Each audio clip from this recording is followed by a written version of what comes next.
At the end of the last video, we got a nasty 404 error message.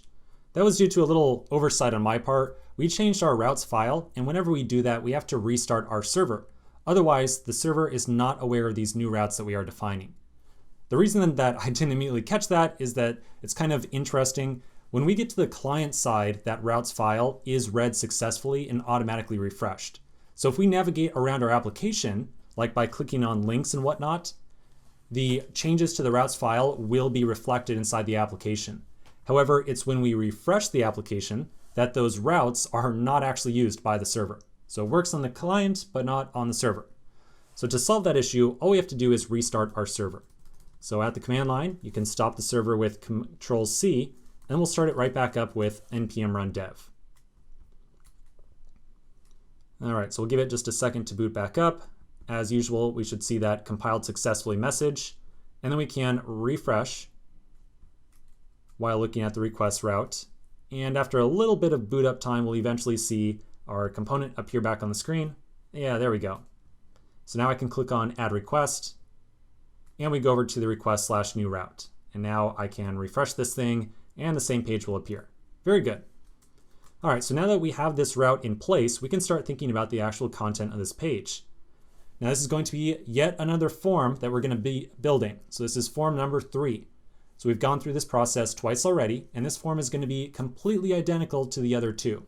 So this time we're going to speed through this form rather quickly because I imagine that you've probably had your fill of forms at this point.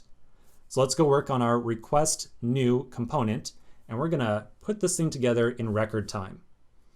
All right, so I'm going to flip back over to my code editor, and I'm going to open up my request new file. Now we're going to need a couple of different things inside of here. We're definitely going to need React Semantic UI. I think we're probably going to need our campaign contract. And I think we're probably going to eventually end up needing our Web3 instance as well. So let's do a couple of imports at the top. I'm going to start off by importing form, button, and message from Semantic UI React. I'm going to import our campaign function from, and this is going to be a doozy for importing in. So we're going to go up 3 directories into Ethereum and then get campaign. So up, up, up, Ethereum, campaign. And we'll get our Web3 instance at the same time as well. So import Web3 from to 3, Web3. Okay, that looks good. The other thing I think we're probably going to need is our link helper and our router from our routes file. Because remember, after we successfully create this new request, we probably want to automatically navigate our user back to the list of routes that they were just looking at. So I'm going to also import link and router from up, up, up, routes. Okay, so I think that should do it for now. We can now put all these different libraries to use inside this component. All right, so just as we did before, we're going to need access to the address that the user is currently looking at inside the URL inside this component. So let's define our static async get initial props function to pull off that address and return it as a prop for our component. So I'll say const address is simply props.query, and then I will return address, like so.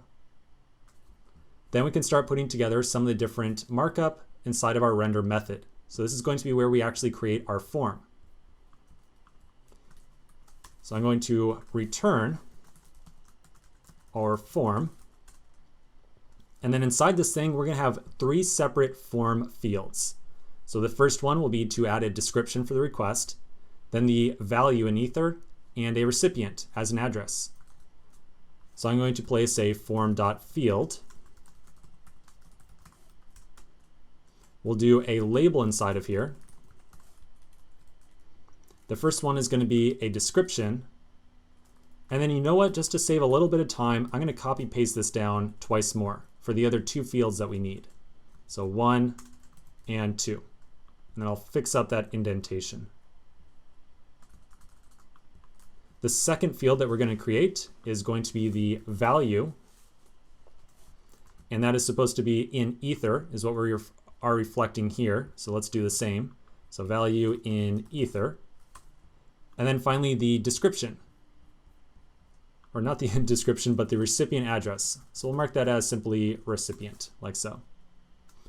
Now for the inputs, we want to use our input element from Semantic UI React again. Let's make sure that we import that at the top because I think we missed it during the initial go through. So yeah, we actually did. So I'm going to add on input from Semantic UI React at the top.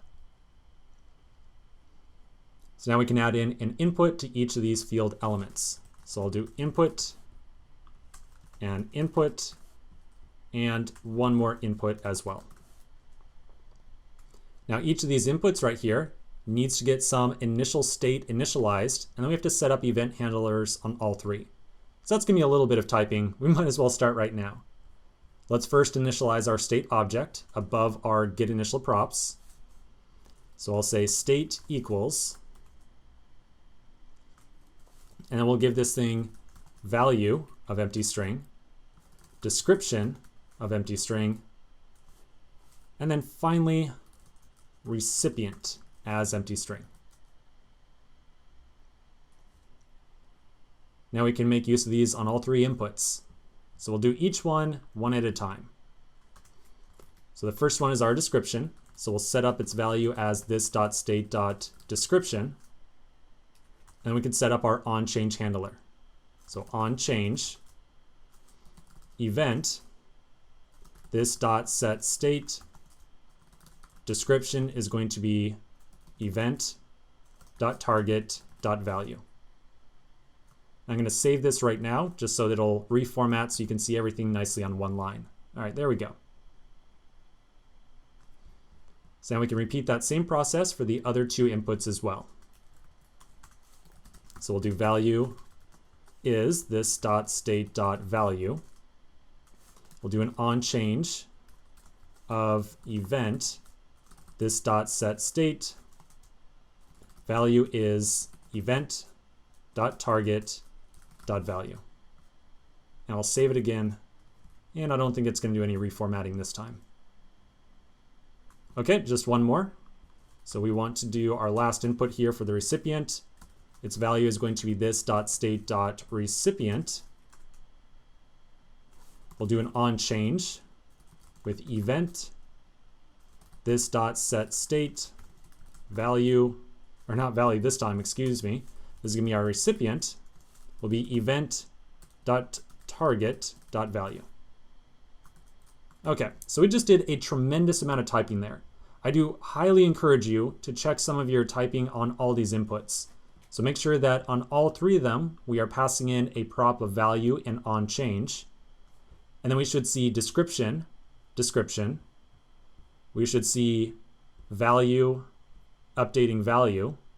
And we should see recipient, updating recipient, like so.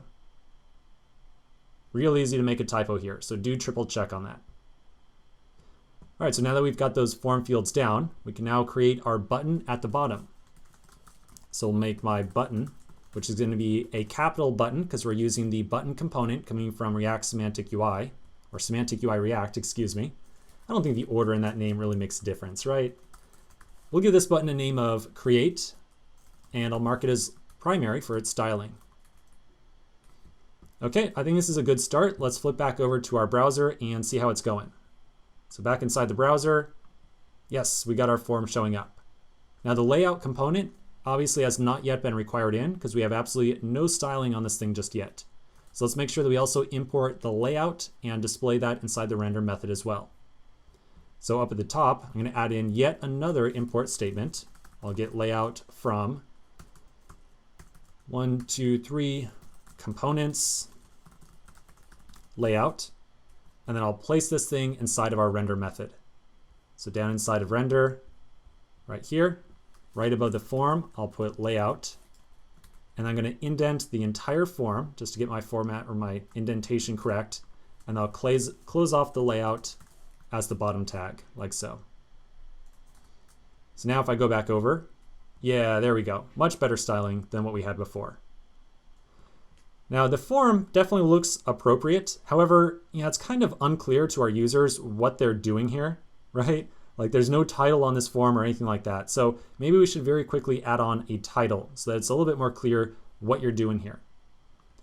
So back up right above a form. So right above it, I'm going to just add on a quick H3, and I'm going to give that the text of create a request, like so. Okay, that's a little bit more evident. Okay, I think that this form has the correct markup. Now it's just going to be up to us to add on a couple of event handlers to handle submission. So let's take care of that all in one go in the next video.